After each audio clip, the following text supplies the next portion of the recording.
Well, this is how regional wars begin. Not with missiles, not with bombs, but with warnings. And this particular warning just changed everything. You're watching Times X Beats me, Vritti Yatri. And first, let's talk about the signal here. In Lebanon, thousands gathered, flags, chants, cameras rolling.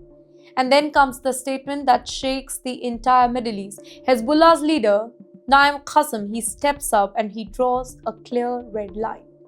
If Iran is attacked, Hezbollah will fight. No conditions here, no hesitation, no neutrality. This is not rhetoric.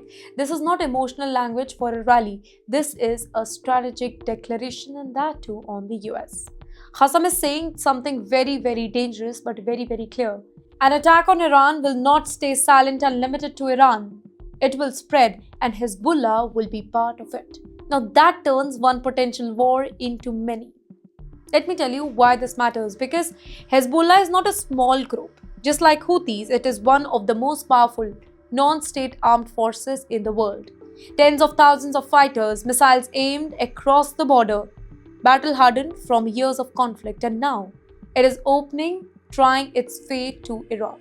And in the meantime, look at the US move. The United States, it's not stepping back. Of course, they are not afraid of Houthis or Hezbollah, whoever they are. A massive naval force is moving through the region. And at the center of all of this is the USS Abraham Lincoln, an aircraft carrier, a floating airbase, jets, missiles, firepower. This is what pressure looks like, right?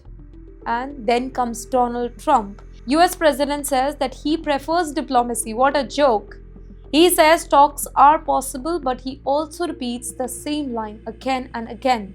Military options remain on the table. In geopolitics, that particular sentence is not reassurance. It's a warning. Iran is not blinking. Tehran hears the threat here and responds with its own. Iran says that any attack will bring severe retaliation, not symbolic, not limited, severe they used.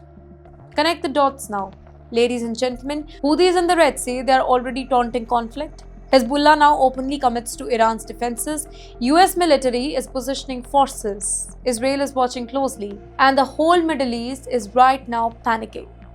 This is how regional escalation forms. And this moment is really dangerous because no one is talking about if anymore. They are talking about when and how far it is going to spread. One strike could activate multiple fronts. One miscalculation could ignite the entire region. This is no longer about one country, this is about the entire axis. Iran, Hezbollah, Houthis, allied groups versus the United States, its allies, Israel and its military presence. Once these lines harden, they are very hard to erase. So where does this go? Well, either back-channel talks succeed, pressure cools and war is avoided, which is good. Or one attack happens, allies activate, and the whole Middle East enters into another long and violent chapter. This is the pause before the storm. No explosions yet, no official war declaration. Just warnings, just moments, and leaders daring both the sides to blink. Well, the question now is very simple, yet very terrifying. Who blinks first?